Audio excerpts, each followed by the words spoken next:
This is the fire footage after the big earthquake in Turkey and Syria, which caused a lot of damage to the buildings in the port of Iskenderun. And the port is close to the Euphrates River, which has already dried up. Is there a link between everything then? Is this a prophecy of Jesus' second arrival at the end of the world? What does the Bible have to say about this? Stay tuned for more on this in the video. Chapter: Turkey Earthquake.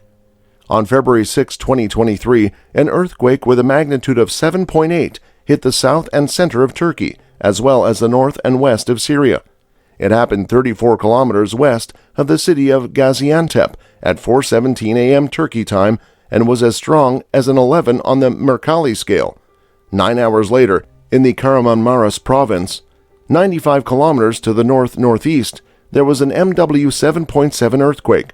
It caused a lot of damage and killed tens of thousands of people. The main shock is the strongest earthquake in Turkey since the same-sized Erzincan earthquake in 1939. It is the second strongest earthquake in the country's history, after the North Anatolia earthquake in 1668. The number of people killed is the most since the Sicilia earthquake in 1268 and the Aleppo earthquake in 1822.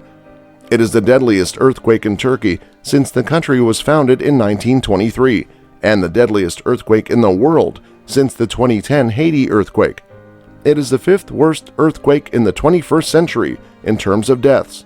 Egypt, Israel, Palestine, Lebanon, Cyprus, and the Black Sea coast of Turkey could all feel it. There were more than 2,100 aftershocks after the quake. The seismic sequence was caused by strike-slip faulting at a shallow depth. As of February 16, 2023, it was known that more than 43,800 people had died, more than 38,000 in Turkey, and 5,800 in Syria. A big winter storm made it hard to save people because it dropped snow on the ruins and caused the temperature to drop quickly. The freezing temperatures in the area make it very likely that people who are still alive will get hypothermia, especially if they are stuck under rubble. Damage from the earthquake is estimated to be worth $84.1 billion, making it the fourth most expensive earthquake ever. It is the most deadly thing to happen in modern Turkey. But do you have any idea how everything is connected to the end times? These are the signs of end times that Jesus is returning, and the first sign was the drying up of Euphrates. Chapter: Euphrates River. One of the oldest and most important rivers in the world is the Euphrates. This river is where a lot of history happened. Parts of Western Asia are crossed by the Euphrates River, but it is drying up. In the past, there have been problems with the river's water level going down. And why is the Euphrates River so important? The Euphrates River starts in Turkey and flows through Syria and Iraq. Before it goes into the Persian Gulf, the river flows into the Tigris. The basin is about 190,000 square miles on average and is about 1,700 miles long. The longest river in Western Asia is this one. Most of the time, the water level is higher from April to May because it rains and snow melts more. Along the river, some of the original plants are still there. For example, the Euphrates River flows through a dry forest in the southeast Turkey mountains. Along the river's edge, you can also find a wide range of plants and trees, such as rose plum, pistachio, and oak trees. Cereal grains like wheat, rye, and oat grow well in places that are dry. Not only is the Euphrates River beautiful and full of amazing sights, but it also has a lot of historical importance. For example, ancient cities like Sippar, Nippur, Shuruppak, Mari, Ur, and Urkuk were built along rivers. Water was like money. It made the land along the river good for farming, which helped the people who lived there. The first time the Euphrates River was talked about was in cuneiform writings found in Shuruppak and in Nippur, before it was ruled by the Sargonians. It was made in the middle of the 3rd millennium BC. It was called Buranuna, which is an old Sumerian word. The name of the river sounds like the name of an old city in Iraq called Sippar. It's likely that both the city and the river were important and holy. Why has the Euphrates River been drying up for many years? Some of the many reasons for this are the many dams, droughts, water policies, and the waste of water. Many Iraqi families who depend on the river are desperate for water. Low rain is the main reason why the Euphrates River is drying up. Iraq is going through the worst drought it has ever seen. Iraq and the area around it also have to deal with climate change and rising temperatures, which makes droughts worse. This has been an issue for a long time. When the river dries up, it affects more than 7 million people. Because it hasn't rained much, it's been hot, and the river has dried up. Crops are failing. This has caused more than 800 families to leave the villages near the Euphrates River. Another Bible river, the Tigris, is also losing water and drying up. Some people see the Euphrates as the end of the world because it is a long river. The Christian Bible talks a lot about the Euphrates River. When this river dries up, it means that the end of the world is coming. This is a guess about what will happen just before the end of the world. Some people say that the Garden of Eden was between the rivers Tigris and Euphrates. Even though it's not clear if this river drying up means the end of the world, it's a problem for the people who live near it and depend on it for water and farming. There are no quick ways to fill up the Euphrates River, especially since it rains less than ever every year. Chapter: Tigris River and Biblical Significance. Even the drying up of the Tigris River has raised great concerns. It is said that the river watered the Garden of Eden in the Bible and helped start civilization. But the Tigris is dying today. People and climate change have slowed down the once powerful flow of the Tigris through Iraq, where it and its twin river, the Euphrates, helped Mesopotamia become the center of civilization many thousands of years ago. Iraq has a lot of oil, but the country is poor because of wars and droughts that have gone on for decades. It has been hit by one natural disaster after another, and the United Nations says it is one of the 5 countries most at risk from climate change. From last April on, temperatures rise above 35 degrees Celsius, and intense sandstorms often turn the sky orange and cover the country with a layer of dust.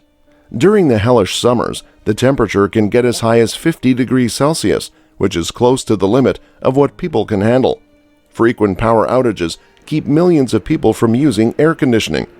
The Tigris is the lifeline that connects the famous cities of Mosul, Baghdad, and Basra. But dams, most of which are upstream in Turkey, and less rain have made it hard for the river to flow. The Tigris starts to flow through Iraq in the mountains of the Kurdish region in the north, close to the borders with Turkey and Syria. There, people raise sheep and grow potatoes. Iraq's government and Kurdish farmers say that Turkey, where the Tigris starts, is holding back water in its dams, making the flow of water into Iraq much lower.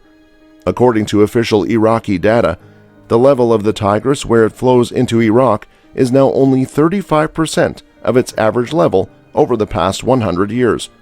But Turkey's ambassador to Iraq, Ali Reza Ghuni, told Iraq via Twitter in July that water is mostly wasted in Iraq and urged the country to make better use of the water it has. The only thing left of the river Diyala, which flows into the Tigris near Baghdad in the Central Plains, are puddles of water that have stopped moving. The waterway that is important for farming in the area has dried up because of the drought. This year, the government has had to cut the amount of land that can be farmed by Iraq by half. This means that no crops will be grown in the badly hit Diyala governorate. Last year, the World Bank warned that a lot of Iraq is likely to end up in the same way. By 2050, a 1 degree Celsius rise in temperature and a 10% drop in rainfall would reduce the amount of fresh water by 20%, it said. The International Organization for Migration said last month that climate factors have caused more than 3,300 families in the central and southern parts of Iraq to move in the first 3 months of this year. This summer, the Tigris was so low in Baghdad that people played volleyball in the middle of the river, splashing through water that was just above their waists. Iraq's Ministry of Water Resources says that silt is to blame for the river's lower flow, which is causing sand and soil that used to flow downstream to settle and form sandbanks. Up until recently, the government of Baghdad used big machines to move the mud, but now that money is tight. The work is slowed down. Many parts of Iraq's water infrastructure have been destroyed by years of war. This means that many cities, factories, farms, and even hospitals have to dump their waste directly into the river. As sewage and trash from Greater Baghdad flow into the shrinking Tigris, the pollution makes a toxic soup that threatens the health of marine life and people. Iraqi governments, which have had to deal with political, security, and economic crises, have not put much thought into environmental policies. Hajar Hadi, an activist with the Green Climate Group, said that most people still don't care much about the environment. This is true, even though every Iraqi feels climate change through rising temperatures, less rain, falling water levels, and dust storms, she said. But the Shatt al-Arab is also in danger because salt water from the Gulf is moving upstream as the river slows down. The UN and local farmers say that rising salinity is already hurting crop yields, and that this problem will get worse as global warming raises sea levels. Local officials said last month that the amount of salt in a river north of Basra had reached 6,800 parts per million, which is almost 7 times the amount of salt in fresh water. So how are the prophecies being fulfilled with everything connected? The prediction of a terrible earthquake in Turkey has led to a lot of talk about what it might mean. Could this be a sign that Jesus Christ will come back? The prophecy goes back to the 1800s, when it was said that Turkey would be hit by a huge earthquake that would kill many people and cause a lot of damage. People have looked at this prophecy in many different ways, but one of the most common ideas is that it could be a sign that Jesus Christ will come back. The Bible does say that Jesus will come back at some point in the future, but it doesn't tell us when. So even though some people might see the prophecy as a sign that Jesus is coming soon, this is just guesswork. Still, it's important to remember that Jesus did tell us to watch out for his return and be ready for it. As Christians, we should always be on the lookout for signs that the Lord is coming back and be ready to accept him when he does. Whether or not the Turkey earthquake is a sign that Jesus is coming back, it is a reminder that we should always be on the lookout and ready. We should live our lives so that when the Lord comes back, we are ready to meet him. And no matter what happens in the world, knowing that Jesus is coming back soon gives us hope and peace. So that was all about the video. Hope you find it informative. Then do subscribe to our channel, hit the like button, and press the bell icon for more updates like this.